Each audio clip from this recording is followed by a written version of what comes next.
కర్ణాటక హైకోర్టులో జయలలితకు ఊరట. ఆదాయానికి మించిన ఆస్తుల కేసులో బెయిల్ మంజూరు.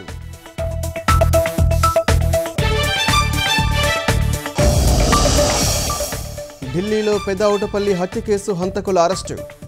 లండన్ నుంచే ఒప్పందం కుదుర్చుకున్న నిందితులు.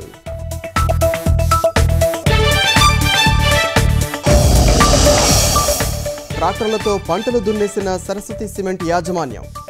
గుంటూరు జిల్లా చెన్నయ్యపాలెంలో ఉద్రిక్తత.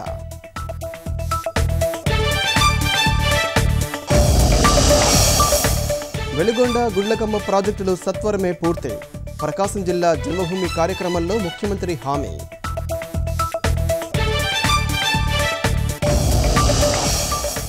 ఘనంగా పైడితల్లి అమ్మవారి సిరిమానోత్సవం. జనసంద్రమైన విజయనగరం.